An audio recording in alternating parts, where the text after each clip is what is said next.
Welcome to another episode of Down the Barrel Podcast with Jimmy and Dino. And sometimes Jared. Down the Barrel Podcast is brought to you by the Minnesota Deer Hunters Association and wolf.report. Wolf.report, a platform dedicated to elevating the voices of Minnesota hunters, trappers, and outdoor enthusiasts. Join us in advocating for responsible wolf management in Minnesota. Share your reports, photos, and stories, and together we will ensure that they are seen by all. The Minnesota Deer Hunters Association, protecting the future of deer and deer hunting through habitat, education, advocacy, and legislation.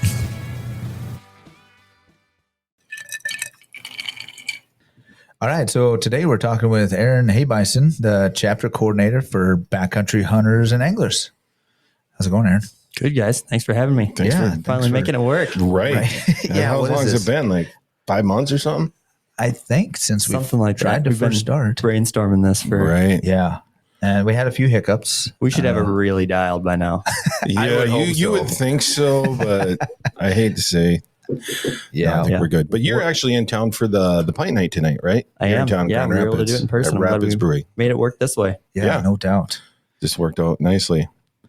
So let's start with a little bit about you, where you're from, kind of a little bit about that, and then we'll kind of rotate into BHA. So Yeah. So as you said, I'm the chapter coordinator for Backcountry Hunters and Anglers. I cover and support states in Minnesota, Wisconsin, Iowa, Illinois, and Missouri.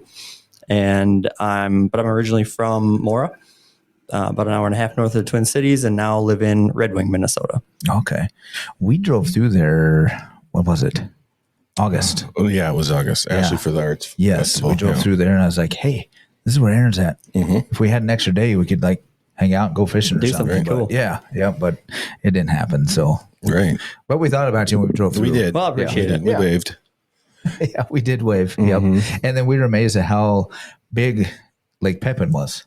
Oh, yeah. That place is a monster. I didn't realize it was that long. Yeah. I mean, it's technically at the bay of the Mississippi, right? It's its own standalone lake like we have up north. Mm-hmm. But it's, amazing the fishery that it is and the city of Lake City. So I lived in Lake City before living in Red Wing. Yep. And just the community there is, it's like Lake City or, lake community. It's where water skiing was invented, and the culture there is, definitely builds itself on that lake. I mean, there was a bunch of sailboats out there. Yeah, big boating community, big retirement community. Yeah. You can't find a place open to eat after 7 p.m. Like turkey season, you come in from the woods and it's like you got one option, and it's Quick Trip Pizza. Like that's it. That's the only thing that's open after 7 o'clock. It's all open at 6 a.m. But it's on the retirement time. The retirement time for sure. Yeah. Speaking of turkey hunting, I was just outbid on your hunt. Oh, really? Like 2 hours ago. Oh, really? Yeah. I can't say I'm upset that you were outbid. That's great. That means it's doing well. Right? You put something like that together and I'm like, man, I love doing this, and I love mentoring and taking new people out, whether it's a quote unquote client or a, new hunter. But you put something like that out there, and this is the first time I've ever had anything on an auction. And I was like, I don't know. Do people really want to pay to come hunt with me? We'll see. Well, I got the email and I looked at it and I was scrolling through and I was like, that looked like Aaron. So I clicked on it. I was like, I called Dean. Hey, Aaron's doing a turkey hunt. I'm going to bid on it. You guys are coming with if I go. So I bid it up. And I think I was up to like $1,200. Yeah. That was the last time I saw it. That was me. Okay. Well, and now it's at 15. So. Yeah. Okay. Well, awesome. Great. You had more information than I did on it. That was, I'm pretty stoked that it's going there. And it's one of those things like they drop and then they climb for the first, few days, and then they sit still. Yeah. And you're like, that's it. And then the last day, all those things go crazy. Yeah. Everybody bids it up on the last day. Yeah. Cause I want to say the last time you guys did the yard sale and stuff, I want to say there was some knives or even boots or gift card, and I had bid up, and then I was winning for like 5 days, and then come the last day, I got outbid within 20 minutes of it closing. I forgot that it's like, oh, it closed tonight. So I go online, like, it closed at 7 and it was 8 o'clock. Mm-hmm. It's like, and I missed out on a knife and something else. I was like, oh man. That's where those auctions are. It's like, you have to be there for that last hour. Yeah. And the one thing, the knife, I only lost out by like $50. Like, had I been paying attention, but it's right. Oh well. So I will say whoever's bidding and had better watch it because I'm coming in that last 2 minutes. Gonna be on it. All right, cool. Well, hope you do, man. That'd be awesome. Awesome to have you come down. That'd be a blast. Yeah, turkey hunting's a mistress for me in the spring. That's for sure. See, I've never really got to do much turkey hunting up here. We just finally got them up here. So, well, and that's the thing that's so interesting about it to me is that, I've grown up in Mora. We didn't have it really either. It was all on a draw system. And there was like 1 or 2 guys in town that would put in for a draw for a turkey season. I'm like, crazy old dude in town, like puts in for a turkey draw. Like, what's he wasting his time and money for that? Right. It wasn't a thing. And then I went to college in Iowa and, got bit by the bug a little bit. And then moving back up from Iowa to the kind of Bluffland area. I mean, we got mountains in the Midwest. Shh, don't tell anybody. Right. It's awesome. Right. And, but like being able to hunt them in kind of that, mountainous terrain is pretty darn cool. Yeah. I can imagine. Yeah. That is a pretty area down. I've always loved once you get, that Red Wing and even further south, Winona, that drive to Winona. I don't remember what road we were on. Well, we're on the Lake Pippin there. And you just follow 61 basically all the way from St. Paul straight down. I mean, that was the first time I was ever down there. Yeah, that's honestly the first time I've been to Winona. I've been to Red Wing and the Byron area and whatnot, but I've never been that far south. Well, and what's really cool is, I mean, it's got, every year I tell myself, well, I'm going to go out west and do an elk hunt or do an antelope hunt or, go to Missouri or Oklahoma and try and hunt ducks. And then this year we've got an 18-month-old son. So that was going to make it harder to travel anyways. And then literally the day after rendezvous, we got ourselves a duck dog. And so that's been the last 6 months of kind of learning and figuring that out. So we've got an 18-month-old and an 8-month-old puppy. And so that was part of the trade-off with getting the dog was that I wasn't going to go somewhere big and farther this year because it was going to be a lot of duck dog training, which has been great because it kind of reminds me like I've got this mecca for waterfowl. I've got great deer hunting. I've got turkey hunting. Why do I always tell myself I gotta go? I've got great opportunities right in my backyard. Like use some of the stuff that's super local. So I'm pretty excited to almost be forced a little bit to focus on some of those close, cool places. Yeah, that is pretty cool. So turkey hunting is obviously, one of your passions. Deer hunting. Yeah, absolutely. Well. I mean, that was where it all kind of started for me was deer hunting. I grew up deer hunting up in Mora, and my grandparents had some property. And I mean, that was when you hit 12 years old, which my birthday is November 1st. So it was, you turn 12 and I was going to be turning 12 right before the season. Like I would have been 12 for a week by the time my first deer season hit. So I had just made the cutoff for being able to hunt that first season. And I mean, that's where for us, that was becoming a man camp. I mean, you went and you learned how to deal 5-card draw. And I was small enough that I would sit at the what normally would be the Thanksgiving table at my grandparents' house. But of course, it's dads and uncles and great uncles and grandpas. And I'm sitting under the haze of cigar smoke, learning how to deal 5-card draw and mix a drink for the old guys and, talking smart like old guys do. And everybody has their big bag of quarters that probably has been sitting in their duffel bag since 20 seasons ago. Those quarters just get recycled every year. And that was kind of the fun part. You play quarter poker and you look at how old those quarters are and you're like, man, it's the 70s. Like, this is a 30-year-old quarter that hasn't left this duffel bag since then. Yeah, that's cool. Yeah, I love that. We actually just took our sons to deer camp. We did for the first time for youth season. Cool. How was it? It was great. They all did great. They all got deer. Yeah, it was a kind of a slow start. It was more. It started out as grouse camp. We saw a lot more grouse and everything, and I think just because it was a little warmer, and where we were at, there wasn't as many deer coming through that this time of year. So we ended up moving spots, and they all 3 tagged out within 3 hours of each other. Saturday morning. Yeah, Saturday morning. Not too slow then. Not Saturday morning. No. And it was my son's first deer. He wasn't lucky enough to get one the previous year. So it was his first deer. So that was pretty cool. Okay. And the first time hunting with the rifle. And so, that was pretty neat. So again, with me having a, 18-month-old kid, how did you view deer camp differently this year than maybe in the past? Was it different for you or was it old hat? Well, honestly, we haven't been to deer camp in Yeah, our deer camp was Camp Ripley. Yep. Okay. That's what we used to do for deer camp, me and Dino. Yeah. Mm-hmm. I mean, it really wasn't a whole lot of, we didn't really treat it different other than it's like, oh yeah, we got kids here. We got to be somewhat responsible. Yeah. So, but the cool thing is during the day where we were at, they were shooting shotguns. They went through 2 or 3 bricks of 22 shells, so, I mean, they had a blast, and then just watching them have fun. And the cool thing is all 3 of the older boys, there was 4 boys, and the 3 older ones went to Forkhorn Camp. Right. And our 2 went to Forkhorn Camp too. So they knew all the safety stuff. And so you really didn't, you kind of kept an eye, but you really didn't have to too much because the camps really taught them a lot. They did great. They surprised me how well they treated those firearms. Yeah. Good.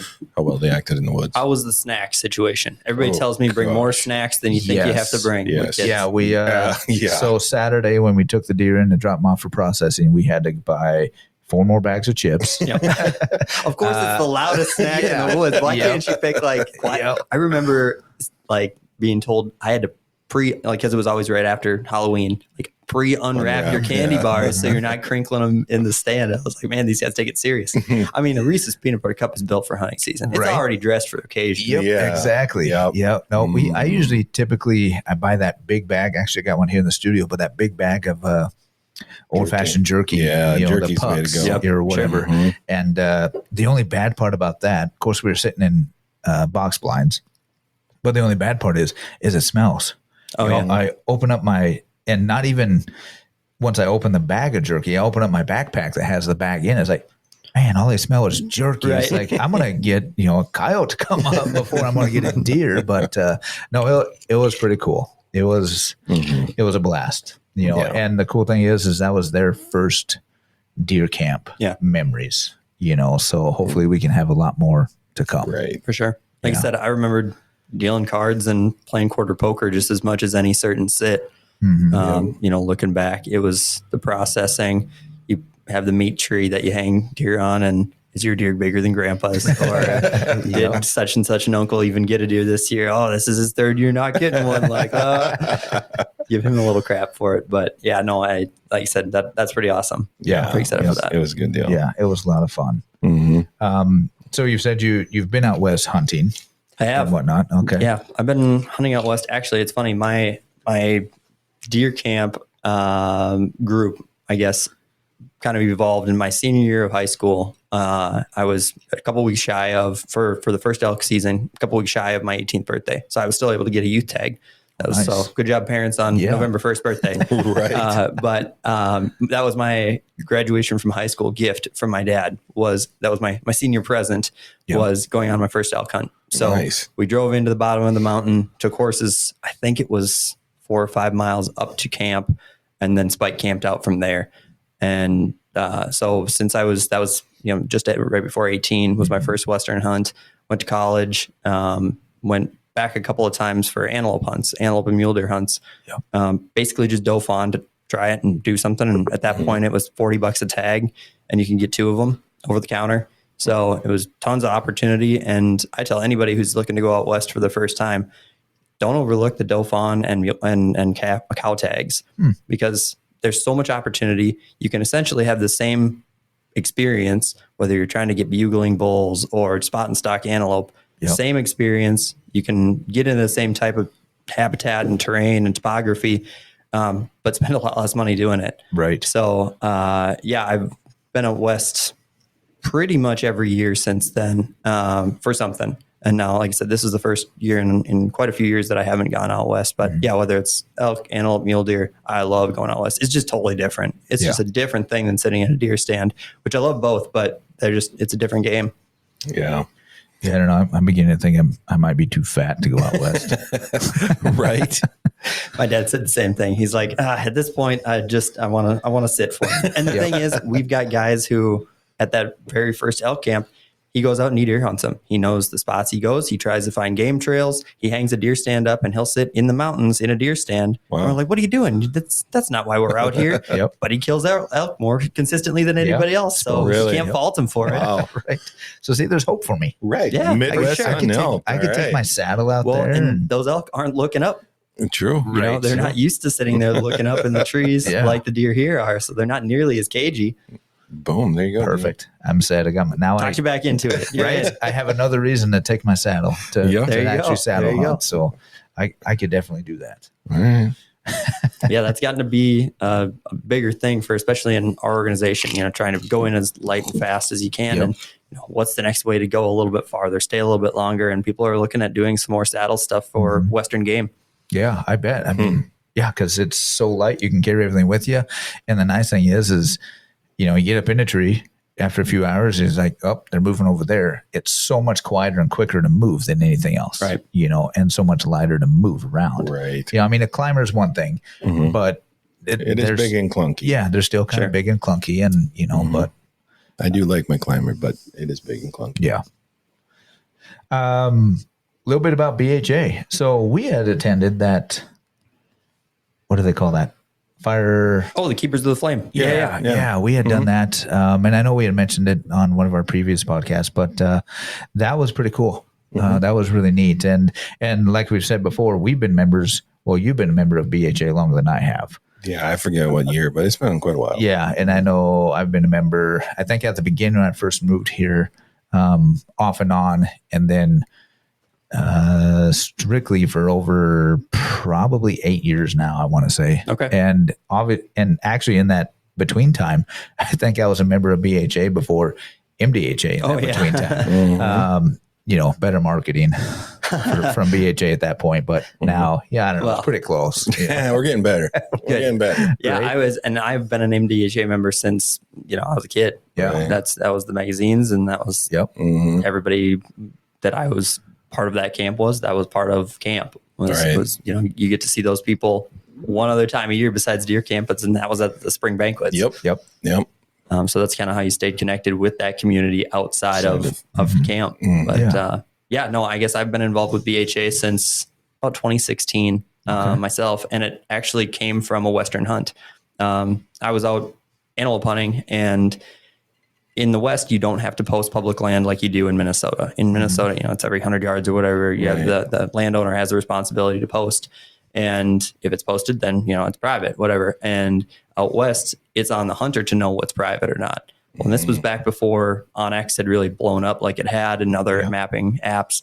But, you know, we kind of got ourselves in some hot water of like, can we hunt here? Can we not hunt here? Because it's not posted. And as a Minnesotan, we expect, well, it's got to be posted if it's private. Right. And so you go out on what you think is BLM land, and you get a rancher coming out and shaking a fist at you.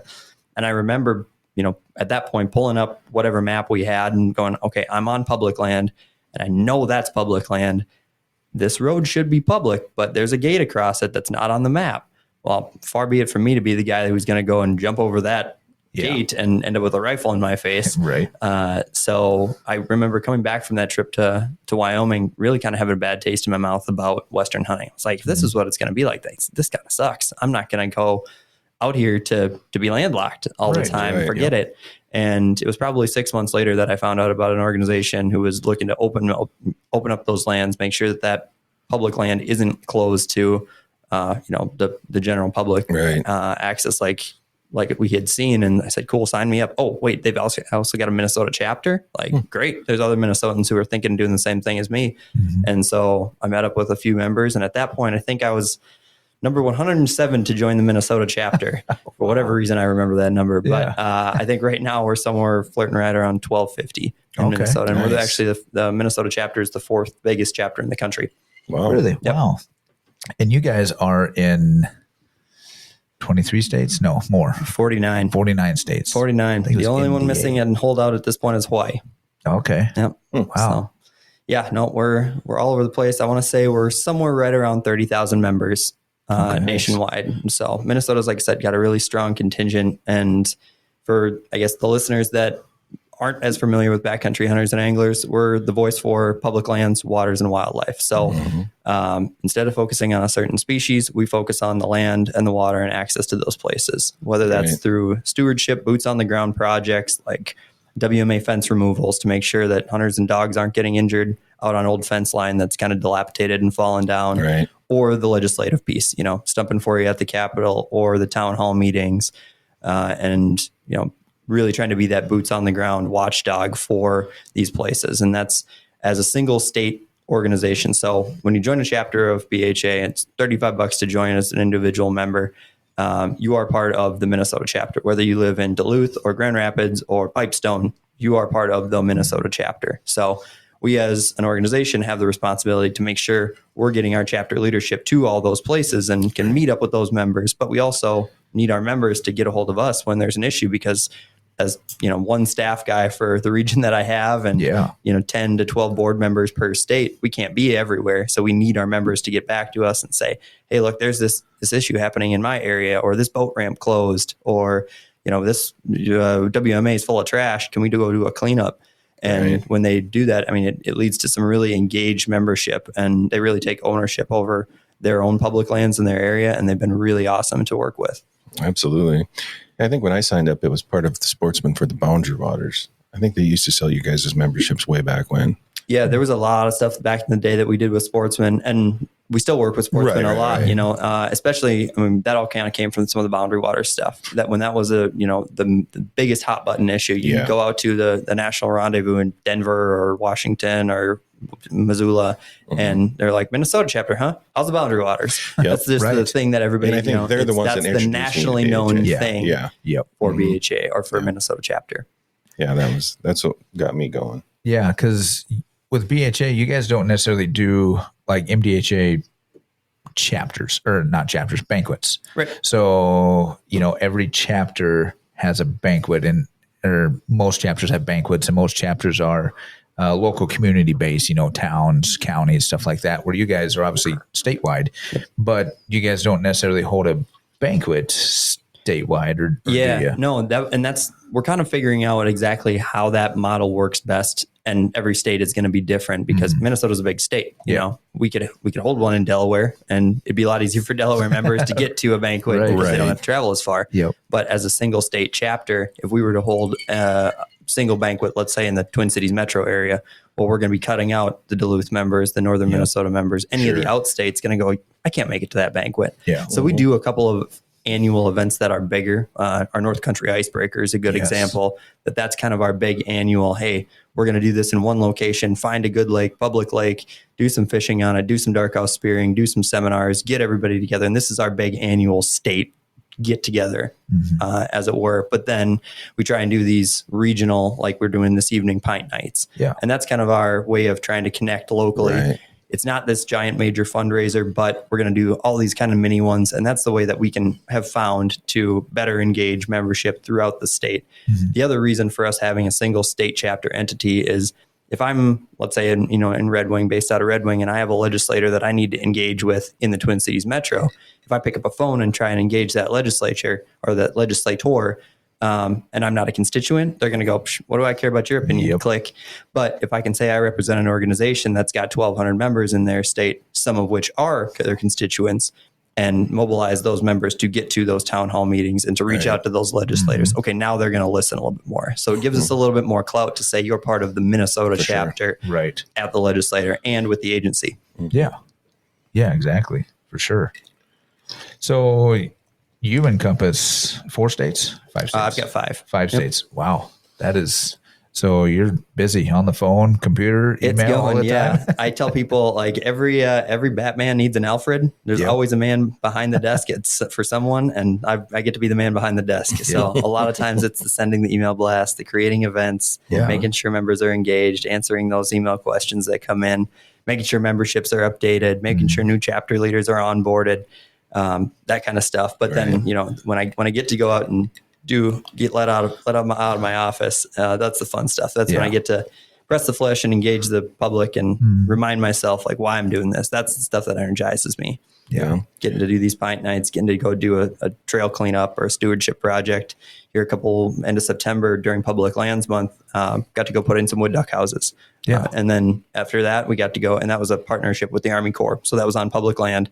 And then we got to go and hunt that land with the Army Corps folks. So a little bit of like, reap what you sow. We got to, work that land, do something good for the habitat, but then also get to hunt it and show a lot of new people who had never duck hunted before.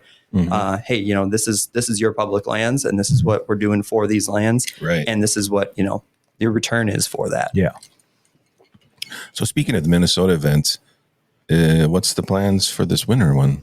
The big one, the icebreaker. Mm-hmm. Man, we are just kind of getting it put together. But at this point, we're looking end of January in Breezy Point. Oh, so nice! First revelation of that, I guess. Outside of the board. Yep. So that's the plan. It's going to be in Breezy Point. That'd be cool. We wanted to go to the one in Mille Lacs, but it just. I think we had some other thing that was conflict. I don't remember what was the issue show or something. Could have been, or one of our meetings or banquet or something. But because we were going to get the rooms and everything, and something popped up because it sounded like a whole lot of fun. Yeah, it's going to be awesome. Yeah, with that event, kind of history back behind it, we have had these sort of summer rendezvous, right? State-based chapter camp out get together, 2017, 2018, 2019, and then COVID hit, and people weren't ready to have a summer get together in 2020, and so we didn't get to do anything that summer. Fast forward to 2021, there are some people that are still kind of leery. Should we try and get a summer event together? And some people weren't quite ready yet. They said, well, what about a winter event? And I grimaced and I was like, are you kidding me? We're going to try and hold an outdoor event in January? What are you talking about? On the lake? Like, it could be 30 and the ice conditions are terrible, or it could be 30 below and nobody's going to want to go outside. What are we doing? Yeah. And these summer rendezvous had always had like 30 to 40 people. I mean, okay, turnout for a camp out, but nothing huge. And we were blown away. That first winter rendezvous was 80 people. Nice. And we're like, wow, man, this could work. And that was just as I was transitioning from chapter volunteer to a full-time staff guy in 2022. I got a call from the HQ folks, and they said that state rendezvous you did, can you regionalize it? Can you make this a regional rendezvous and invite the folks from Wisconsin or Iowa or the Dakotas and try and bring folks together that aren't willing to travel all the way to Montana or all the way to Washington or Colorado for the national rendezvous. Right. Let's try and have a regional one, which is how the North Country Icebreaker was born. So that very first one that we had in Mille Lacs here a couple of years ago was, I think we ended up with like 180 people. Pretty good turnout. We were really, really excited about it. And then because it was designed to be this regional event, we were going to try and travel it around. And so last year it was in Wisconsin, and now this year we're bringing it back to Minnesota. Okay. Yeah. Good deal. And then this last spring, you guys had your rendezvous here. We did. Yep. Yeah. The North American Rendezvous. That was the first time it's ever been out of Montana, right? First time it's ever been outside of the Mountain West. Okay. Yep. It had been in, Spokane, Denver, and Missoula for the previous few years. And this was the first time that it had been outside of the Mountain West, actually outside of Montana then since COVID. Mm-hmm. So there was, there was a lot of pressure on having it outside of the mountains, but I think we did all right. Yeah. It was a good turnout. And there was a lot of folks that we talked to at that event that had never been to a rendezvous at all. So that really showed us that, man, there's a lot of interest for public lands and support outside of the Mountain West. Right. And that it's not just an organization based out of the Mountain West, like, originally it kind of started. Yeah. Mm-hmm. Yeah. That was another event that, here we go again. We were going to go. And we always have good intentions. Right, we have good intentions. Actually, that was right around my birthday. And I don't remember what happened. I don't know. That was a long time ago. I don't know. I don't know. I was probably too cheap or something. Who knows? But we're going to make it to one of these events. One of them. I guess the good thing is hey, we always attend our local event. I'll say that's the beauty of us having the Pint Nights. Exactly. When you can't make it to the rendezvous, you can't make it to the icebreaker. We have no excuse. We'll come to Grand Rapids. Yeah, there's no excuse. We always show up there. And that's a big part of what we need from our members is to know, they come to a bigger event. They go, man, I'd really love you to have a Pint Night in St. Cloud. I'd really love you to have one in Mora or wherever. Right. Great. That's you tell us and you help us find the venue and the time and the date and stuff. We'll get you there. We'll get people there. Right. We need to hear from our local members to help mobilize in that area. If there's an interest, we'll get there. Yeah. Yeah, for sure. So we talked, you guys started obviously out west, but one of our local guys was kind of part of that, wasn't he? David? Oh yeah. Yep. Yeah. I mean, he's Grand Rapids local. Yeah. And he is an MDHA member too. Yep. Lifetime member. Yeah. But he's not part of the organization anymore, really, is he? Yeah, he is. So you're talking about David Lean, right? Yeah. So David Lean was actually one of the first 6 guys I met at BHA when I talked about, getting together for that very first camp out. There was a handful of guys, and David was one of them that I went, and it was actually it was at a state park, rained all weekend long. It was a horrible weekend. And so we sat in a canopy tent, one of those bug awnings all weekend. And David gave me the whole history of the organization. And it was, like I said, terrible weather the whole weekend. But I learned a ton from those guys, and it was really fun to hear from the leadership at that point, because he had been a national board member. He was so ingrained and believed in the mission. He knew the founders, and the organization started in 2004 in Oregon, around a campfire in Oregon. And so this was our 20th anniversary. So, and it started as a chapter, and he was one of the founding members for the Minnesota chapter in 2010. So it was David and another guy, Eric Jensen, that started the Minnesota chapter in 2010. And David has since moved to Colorado. So he sits on the Colorado board still. And Colorado is one of those other just mega chapters. They're just a monster. Great membership, super engaged. They do a ton of projects. And David really kind of leads the charge out there. But when David moved out to Colorado, there was kind of a gap in leadership. And so that was when I rolled into, at that point, being a chapter leader for Minnesota chapter. Makes sense. Yeah, I just going through some old magazines, I found that out. I don't know, probably a month ago. Because he wrote some articles for us. Yeah, he wrote articles, and I know we were talking about it one time, and I'm like, he wrote an article, and then at the bottom it says Grand Rapids native, Like, wow, small world. Yeah. David's got articles in everything, I feel like. You find them in MDHA magazine, you find them in Bugle, you find them in our magazine. He's wrote some books, hasn't he? Got a couple of books or something. Yeah.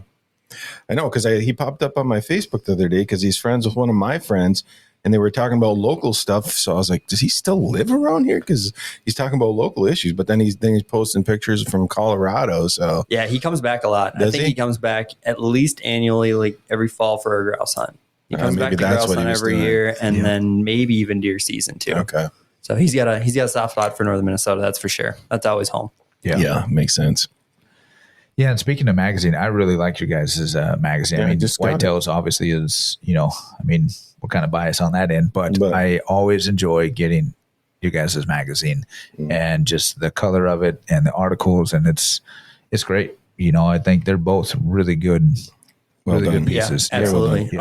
Our editor does a really good job at that, and really kind of the goal with that is to try and keep it as much for members by members as it can be. So the articles are written by members, the recipes, the stories, the stewardship projects, any of the here's, get people riled up kind of stuff is coming from, again, the boots on the ground mindset of the organization is really driven by our members. And so we kind of have our magazine that kind of matches that. Yeah. And I always like reading from each state, what's going on in each state.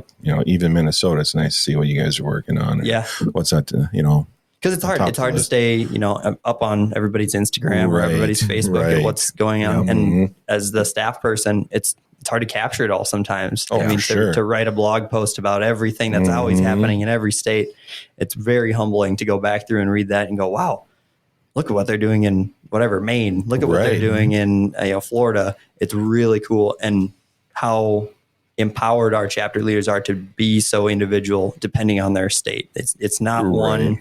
State, here's our initiative that we're pushing nationally, and, blanket statement. Everybody gets to be really uniquely individual with what they push.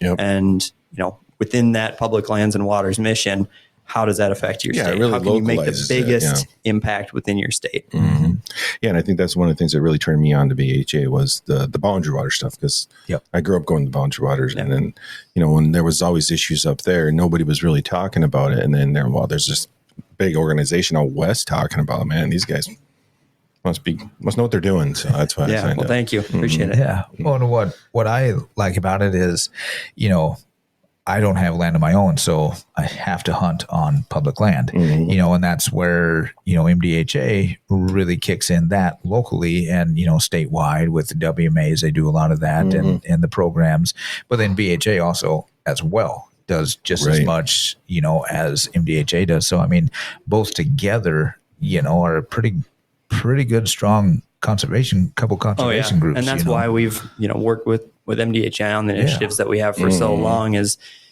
rising tides raise all ships. Right. I mean, there's things that you guys can do that aren't in our wheelhouse and vice versa. Right. And so if, together we can host a thing or work on one piece of policy that's maybe going to drive people towards the other organization and cross over and show, man, these 2 or 3 or 4 organizations all feel the same way or are all pushing for the same thing. Maybe we should look at this a little bit harder and engage on it. And they're getting an email from you guys about the Vote Yes initiatives. Yeah, voting, I was just going to bring that up. So was I. Yep. on something like that or, whatever other piece, like they need to see it a few times for it to actually drive it home. Right. Well, and then the other, and to that point is all these organizations are, we're all together and we all have, the same end game for a lot of these issues, so your voice can be heard from MDHA, from BHA, and then there's other, and you can be a part of more than one organization. Absolutely. And have that camaraderie with each other and whatnot. But then also, know that there's some things that BHA does, out west that doesn't concern me, or certain policies that you guys do that I may not be totally aligned with, but I'm aligned with, 80 other percent of your policies. Same with MDHA, you may not align with 100% of it, but there's more that you are aligned with than not. And we can still be part of the conversation, have a conversation, and be part of the groups and not have to fight with each other over it. Man, talk about like a societal mission statement now. Is that like how many people are like, well, if you're not 100%, you're 100% against. Yep. And it's I think a mentality that we just need to look at more holistically and just go, look, break out of that. If 80% of the things we agree on, let's just agree to disagree on the 20s. Right. And focus on the 80. Look for that 80, we agree. And so let's push forward with that 80 and get that thing. And then if we can get to a point where all we have left to do is argue about those 20s that are different, like we're in a good place. Right.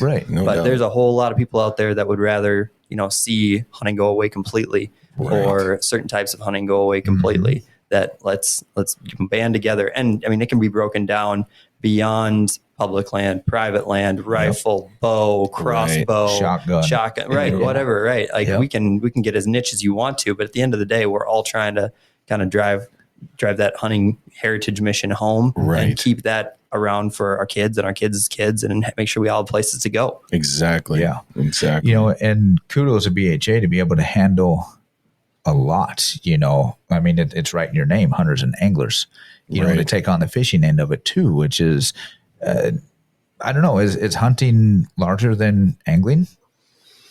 I would say it's tough. It's tough, especially this time of year to talk about it because right now, everything is thinking about orange, orange and camo right now. But in the spring, I mean, if you look at our journals, the fall and winter issues are very hunting focused. Spring and summer are very fishing focused. So, and that's by design. I mean, I would say honestly, and depending on your state, I would say probably it breaks down pretty close to 50-50 in Minnesota, because there just is more anglers in Minnesota than there are hunters, but there's such a vehement support of hunting. Like it's just a louder, smaller chunk for the hunters.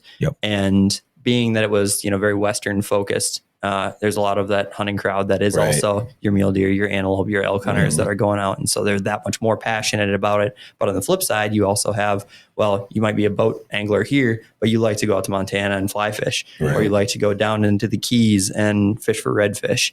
And so some of those areas that don't have the hunting opportunities that we do in the Midwest are so much bigger on the fishing side. I mean, I've got coworkers and colleagues that are based on the East Coast, and their big thing that they're driving is striped bass management, I suppose. So, I mean, ocean fishing is another huge piece that's like, you don't think of that as public lands and waters, but it's like, oh man, anything regarding the ocean or waterfowl flyways. I mean, there's stuff that's a whole nother piece. Yes, it's the hunting side, but we're not even talking terrestrial mammals anymore, right? Like bird stuff is another giant piece. Yeah, it's a lot to do. I thought we had it rough with just deer. And that's the tough part is finding a way to stay mission focused. I mean, because it's so easy to be drawn into whatever issue because it could be tangentially, public land focused. Oh, it could affect public lands and waters. It could affect conservation in this way. So trying to stay really mission focused and, can it affect at some point our ability to hunt or our opportunities for hunting, or our access to do so. Right. If it's gonna somehow be connected with that, and that's how we got engaged in with MDHA on the CWD stuff in the first place, CWD Action Coalition. Yep. Right. We as BHA were really kind of watching from the outside as far as really our members were engaged on it. They cared about that issue a lot, but it wasn't totally square wheelhouse for us. And we were kind of figuring out, like, does this work for our mission in Minnesota? Right. And then the cervid farmer dumped carcasses on public land. In Bemidji. And okay, so now this has affected our ability to hunt that public land. Now it's an access issue. Now BHA can jump in whole hog.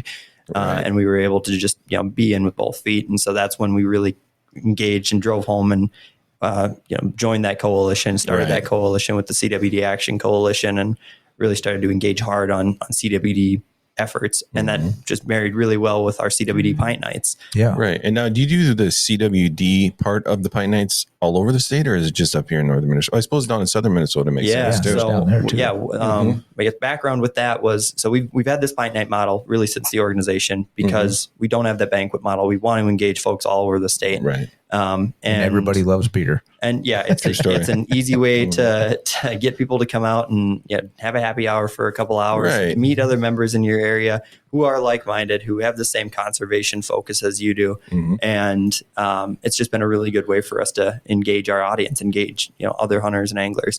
And so I got to do my math here quick, but I think in 2022 the DNR started their volunteer sample submissions. In 2021, a few of our board members were out hunting, and a guy killed his first deer. Just this is a super one-man story, but it paints a really good picture. Shot his first archery deer in southern Minnesota, right next, I don't remember the county, but it was right next to Olmsted County, which is where Rochester is. And shoots his first deer, guts it, cleans it, actually walked in waders up a creek, up a culvert, so he never touched public or private land in order to not trespass. Gets out to the road, and so spoiler, I was with him, and which is why I know this whole story. And so we go to the local nature center, and that's where the drop station was supposed to be. Well, it's pheasant opener, and the drop station was closed. Nature center's closed. There's no sign on the door. What are we supposed to do with this deer? And we're the guys who fancy ourselves conservationists. We want to do this the right way, but now we've got this deer that what are we supposed to do? Go dump it back on the public land? And it's like, well, that's not right. So the best thing that we can do is to break the law and transport it across county lines to the closest check station or dump site, and turn in that head. If we're going through that much effort to try and do this and having that much trouble, what's the average Joe going through? And he's going to say, forget it. I'm not doing that. I'm not going to check my deer. Forget it. I'm going to go home. I'm going to process it, and we're going to, not do this. Forget about it. And so that started, conversation with the DNR about, well, somewhere there's a miss here, something, the miscommunication, or how do we make this easy for the public? If you want samples, you have to make it easy for them. And they said, okay, well, what would you do different? And so kind of in line with when they started that volunteer sample submission, we said, okay, where are the hotbeds right now for CWD? And so Grand Rapids and the Twin Cities, where we were going to start this pilot program of CWD focused Pint Nights. And so we had our normal Pint Night model, but we said the DNR biologist is going to come out. They're going to flip a tailgate down. They're going to show you how to remove the lymph nodes at this event. You can go out in the parking lot with your beer, ask questions, see it done in person, and we're going to give you a sample kit so you can go back to your own hunting camp, and you can bring a few extra kits for mom, dad, aunts, uncles, and your kids. So now you have the knowledge and the tools to send in your own samples. And in that first year, the DNR came back to us after that hunting season and said those 2 counties that you had those events in yielded the highest return of samples within the state. No way. Wow. Yeah. Can you do it again? And so in 2023, the state chapter took that challenge and said, we're going to hold 6 Pint Nights in October. And I went, you're going to hold how many? You're going to do what now? And so that was last year, and it was awesome. I mean, we did it. It was all over the state. And so again, same thing. Those 6 counties, those were the highest yield of returns. So we had a proven model at this point that said, look, this works. People are coming to your events. People are engaging. People are buying, getting the kits. you can go online and you can request them from the DNR and they'll mail them to you. Yep. But to go and see it in person and ask questions and pull that deer neck apart and see those samples be pulled out, something clicks differently than watching a YouTube video or just, looking at the pamphlet. Yeah. Right. And so we've had really, really good response to having those events. Good deal. And so that was, decided to do the same thing this year. And so we had, let's see if I can remember them all. We kind of decided to try and move it around the state throughout the month of October, but we did Rochester, Rochester, Nisswa, Duluth, the Twin Cities here on Tuesday, now Grand Rapids, and we'll do Ely on Monday. Okay. So try and cover the gambit, especially those hotspot areas, that do have those positive cases, especially like the wild cases. Where are the spots where people are most concerned about this thing that are going to want to show up and learn about this? And, we fold out the maps and say, look, here's what the zone is. Here's what your restrictions are. And people, it's a miscommunication thing. People just aren't aware and they don't know what questions to ask. I don't know how many people I talked to on Tuesday that said, what do you mean? If I shoot a deer and it's CWD positive, the DNR is going to replace my tag? And I said, yeah. And I said, I didn't know that until a couple of years ago when I stood up at the governor's deer opener and said, I think you should do this like Wisconsin does. And they said, we do that. And I said, if I don't know that, the public certainly doesn't know that. Right. Yeah. Right. So it's like I said, there's pieces like that it's, you can't know you need to have that conversation until you do it in person. Yep. And you go, did you know this? And they go, no, I had no idea. There's no reason not to turn my samples in then. And I think there's a lot of people who maybe thought, it's just too much work. Well, it's like, as long as you hang on to your deer, process it the way you would process it, and just save it for a couple of weeks. Eat last year's deer or whatever before. And in theory, your deer's going to come back showing no positive anyways, and you're good to go. Right. But wait an extra couple of weeks. And the DNR have gotten better over, the last few years about getting the samples in or returning the results quicker. Yeah. I mean, granted, during the height of opening rifle season, you're definitely going, and I think they say on average 10 days is what they strive for, right.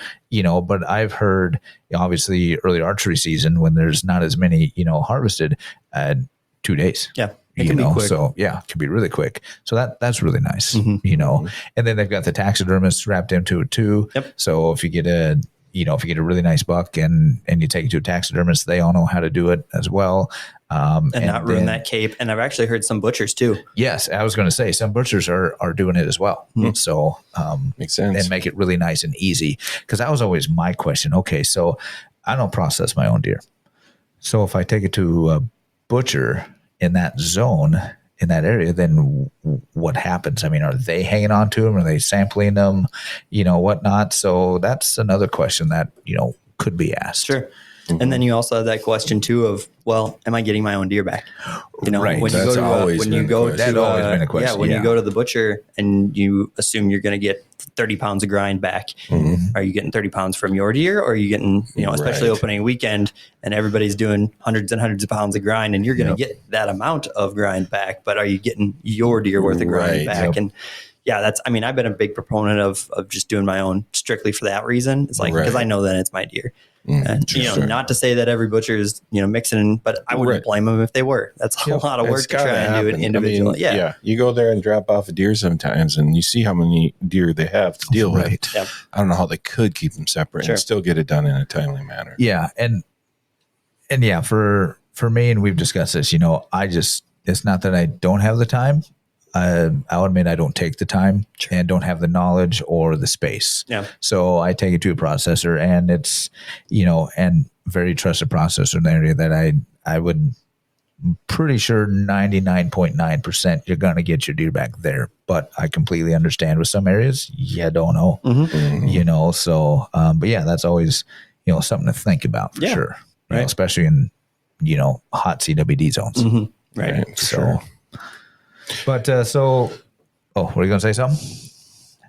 I was just going to ask, for the Minnesota chapter of the BHA, what is one of the hot topics right? What is the hot topic right? I mean, obviously right now it's probably CWD at this moment, but what is on your radar that we should know about? So you're right. CWD is kind of right now the hot topic issue, because that's what the chapter is focusing on, making sure people are aware of, coming down. But I would say, honestly, the big topic right now is land transfers to potentially to the tribes. Yeah. And that was a big thing last year that kind of came across our radar. And I don't want to say it surprised us, but it was a lot more public engagement than we expected on that issue. I mean, that was, everybody was asking us about that, and especially rolling right into rendezvous. We needed to be really tactful and on top of the issue, knowing what was at stake, but not only because of it was such a big issue in Minnesota, but because it was something that had national implications. There was, whatever Minnesota did with this issue was going to be looked at nationally, with the tribal transfers and the bills that were proposed both in the House and in the Senate. There was essentially 4 bills, right? Like there was 2 for the White Earth band and then 2 regarding the Red Lake. Right. Yep. And so 1 in the Senate for White Earth, 1 in the House for White Earth, 1 in the Senate for Red Lake, 1 in the House for Red Lake. And so companion bills for each.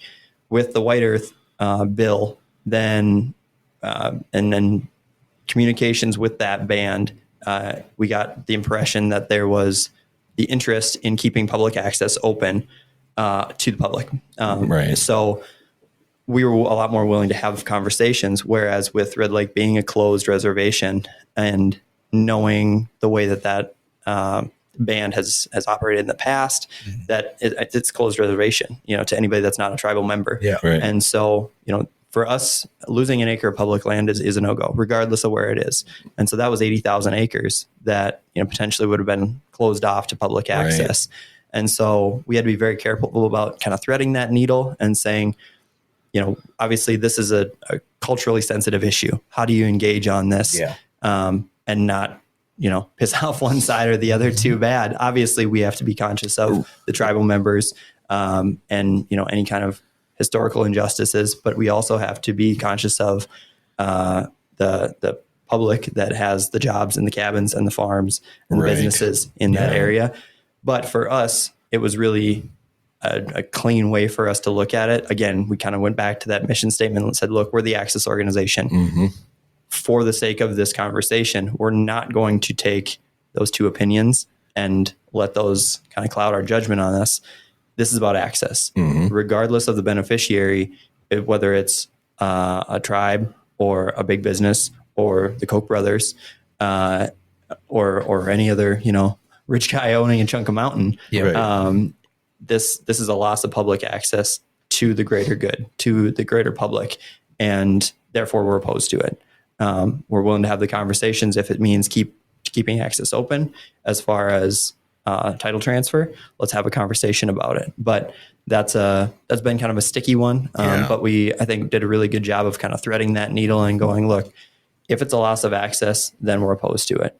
If it's something that is going to maintain and continue access, and the biggest part here is like triple, quadruple, underlined, highlighted, and italicized in perpetuity. Like, we don't just want this for a 20-year. We don't just want this for the next generation. The goal is to keep this open forever, as much as possible. And so, if you're willing to have that conversation and willing to give us continued access in perpetuity, then we'll talk. But they and the feedback from that statement has been really positive. But we anticipate that being another issue that kind of comes back, and sort of gearing up for that. Post 2024. Yeah. We're anticipating that being another big one. Yeah. I was kind of wondering where that whole subject went, because it got quiet here for a while. I haven't heard from it for a while. Yeah. I know it was probably something that was, there was a, plan put in place to basically have it on a calendar for the legislature, put it out there. So it's been talked about, and we can say, look, we've been fighting this issue for 2 years, 3 years, whatever. Right. We proposed it in 2024.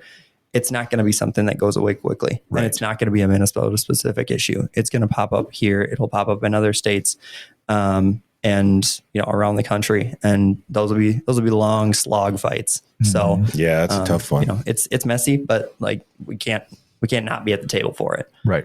It was something that, because it's access focused, we knew we had to come out and be on it and have, kudos to the team in the Minnesota chapter. Came up with an excellent mission statement on that, our stance on that issue.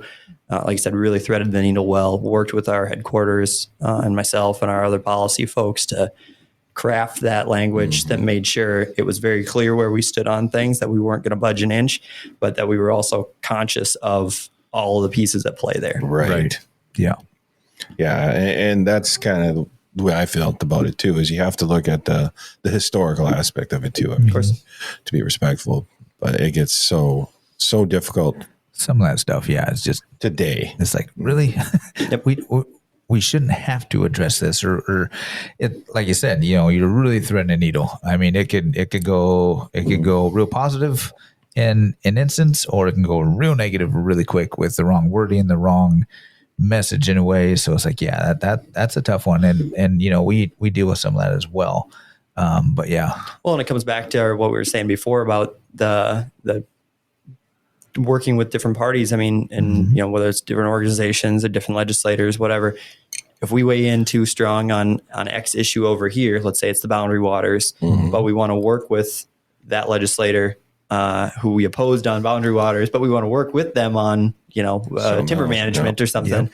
We don't want to piss them off bad enough that they won't work with us on this thing. And it's like this kind of like, can we silo this and be like, we're just about this right now. Let's agree to disagree. And then let's work together on this thing. Yep. As much as we can to keep it focused on the issue and not let stuff hold grudges into another one. Right. That's tough to do. Right. Yep. And that's MDHA. We have a lobbyist, and they do a lot of that for us, which really helps, keep us on that even keel and whatnot, and going back and forth. So it's tough. It's a slippery slope at times. Yeah. And it's nice to, be parts of things like our CWD Action Coalition when we can bounce ideas off of each other and work together and go, well, what are you seeing from your membership? Yep. Gauge the temperature of our own organizations and the other organizations. Really get kind of this collective, hive mind set of where's everybody kind of at on this, and that help influence our decisions as we, move forward as organizations. And I felt it too as our organization when we're working on something, a certain stance or whatever. It's good to see other organizations taking a similar stance. Yep. And so it kind of reinforces that you're doing the right thing. Yeah, that you're on the right path. You're not all out there by yourself doing it. So, and especially during that legislative season, man, it's tough because it gets to be a slog. And if you lose one bill or whatever, it's hard to not get down about it. Yep. You kind of want to go crawl in a hole and throw your hands up and go, I'm over it. I'm not doing legislation next year. Exactly. Let's just go do R3. Let's just take people hunting, and I don't care about bills anymore. Yeah, it makes it tough for sure. But anything new you guys are coming up with, or anything major you want to talk about? Yeah, I guess we talked about Icebreaker. We talked about the CWD Pint Nights. I guess the other thing that we've got, and by the time this airs, it'll kind of be old news, but with the CWD Pint Night efforts, we partnered with Sitka Gear this year. Yeah, and they're a corporate partner of us, and they were opening these retail stores in the Twin Cities Metro, both at Mall of America and at the Maple Grove location, which will happen in 12 hours, basically. But they asked us, we kind of started talking about brainstorming different ideas, and this Maple Grove location could be a space where we could hold other events or storytellings and get-togethers.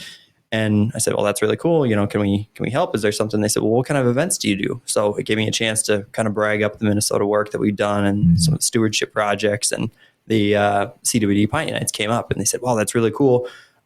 We'd like to help with some grant funding for that. Nice. And so it gave us, it leveled us up huge and really elevated our ability to spread the word about these events, get more people to the events. Because at the end of the day, we as an organization aren't big enough that we're getting in front of hundreds and thousands of people. Right.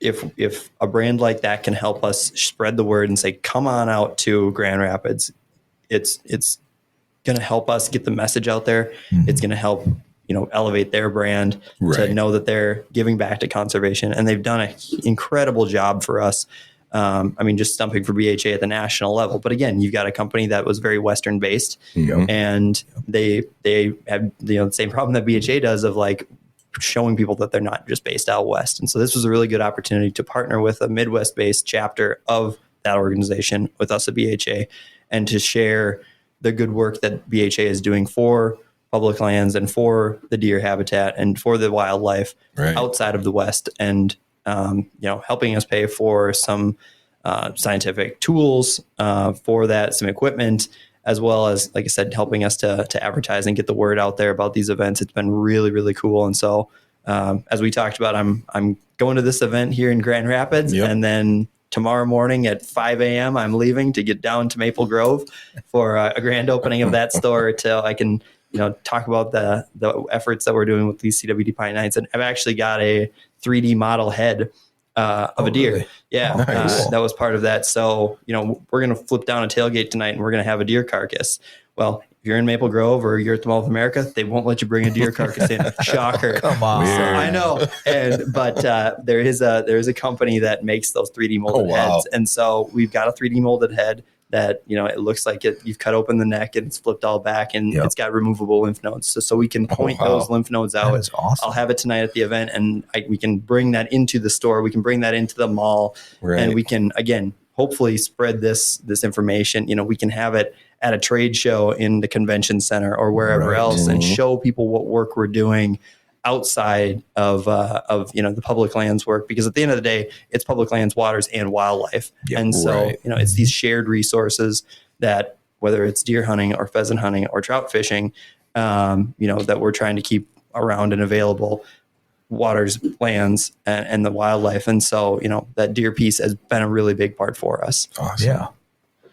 Yeah, and we're all headed over to the event after we are. And I just want to touch on the ENRTF, the Vote Yes initiative, because we're going to be down. Was that November 2nd? Down there, and we're going to do the hunt and whatever else and the big PR stuff. And Jared will be with us because he's a better speaker than we are most of the time. So that'd be great. But BHA is on board with that. Yeah, of course. Yeah.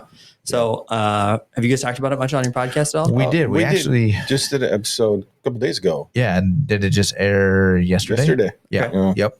I'm not caught up. I gotta go catch up. That's all right. We won't hold it against you for now. I got a long drive back to Maple Grove. I know. I'm listening to you on the way home. Yeah. Yep. Yeah, well, we had to do a quick one just because there's so much disinformation out there right now. Of course, we wanted to kind of address some of that, so we just got together and talked about some of that and had a good time with it. Definitely talked about the misinformation that's out there, and and it's tough, man. I mean, especially with as divisive as politics are right now, and it's really, really going to be easy to look at a certain section of that ballot this year. That's the only chunk that a lot of people are going to vote on. But man, there's a whole lot of other stuff that please do your research. Again, this is going to come out beforehand, whether that's the city comptroller or your mayors, or, if you live in a state that's got governor elections this year, do your research, think about who's going to be the best for your rights on both sides. And I mean, I think I've talked about this on previous podcasts before, but I have trouble for us, and I think you guys probably are the same way sometimes. It's tough to be all one party or another, because incredibly tough. There's one party that is, our pro-guns rights party, and then the other side tends to be the more environmental friendly, and focus on the lands and the waters kind of stuff a little bit better. So it's tough for us to choose sometimes, and maybe you've got your mind made up, and that's fine, but just if nothing else, consider that. And for me as an organization, I mean, we both have the ability, blessing or curse, to not be able to take a side as an organization, which for me this time of year is great. I can just say, nope, we aren't taking a side, and it's handy to be able to kind of throw up my hands on that. Right. But I also want to make sure that our membership is engaged, go and vote and be a voice. Absolutely. Regardless of kind of where you fall on the issue. And for me, I tell people, where does BHA fall on? I try and be radically purple. There's sometimes when you can, and I don't say that meaning, passively purple. You can't just be Switzerland and say, we're not going to engage on it because we want to put our head in the sand and not take a side one way or another. but be aggressively purple and say, look, we're going to engage on this way, and we're going to engage on this way. And sometimes you're going to piss off both parties. And if you can equally piss them off, then guess what? You're probably in a good place. Right. You don't have to be, it doesn't have to be that 100%. Think in those 80%, think in those gray areas, because nothing any of us do is totally black and white all the time. Right. So, I guess that would be my takeaway. Yeah. I would say with ENRTF, though, I mean, you're not really voting for either party on that. You're voting for the environment. Exactly. That is right. Yeah. And the thing is, or the sad part about it is if you only look, if you're not purple and you only look at one side or the other, then that's going to definitely sway you. But if you keep an open mind, and that's more or less what we do and everything, to where if you keep an open mind and listen to both sides and you really do your research, then you're going to know what you're going to be informed. You're going to be just that much better. So then you can make that. Either going to make you go, I hadn't thought about that, and make you can reconsider maybe your stance, or it's going to at least help you strengthen your convictions to the opinion that you already had, and go, well, now I'm even more so like set towards here's what I believe. And it's okay to second guess what you've heard. Yeah, exactly. Sometimes people say things that are just wrong, and I'm sure we have too. And so just it's okay to second guess. Yeah, you probably should definitely second guess us, but I'm just saying. Well, and definitely don't believe every word, certain people say all the time, just because, hey, I am this, I'm going to believe, don't fall. My senator, he's this, so I believe every word he says. Come on.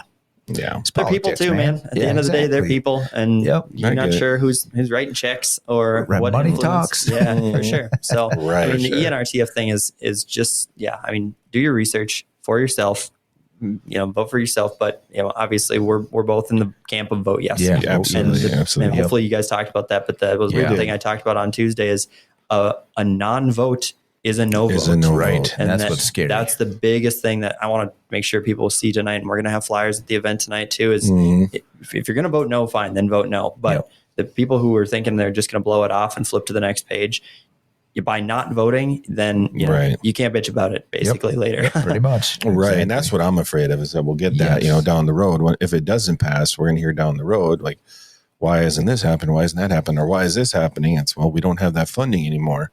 Yep. And then they're going to say, I wish I would have known. Why didn't you guys tell me? We did tell you. You didn't listen. Yeah. Well, no, that's great. Well, we appreciate you coming in. Absolutely. Finally, it's fun that we got to do this. I think we should definitely, we can keep doing off and on, what BHA is going on. And especially when it comes to the icebreaker. I want to hear more about that. Yeah, definitely. And right around the rendezvous time, I think that'd be really cool. Right. To do something like that. And hey, maybe this spring we'll make a trip down south and do some turkey hunting. Hey. If we, there's we some might bidding. Know a guy. There's some bidding. Hot bidding going on. Get some more money out of these guys. Right? Yeah.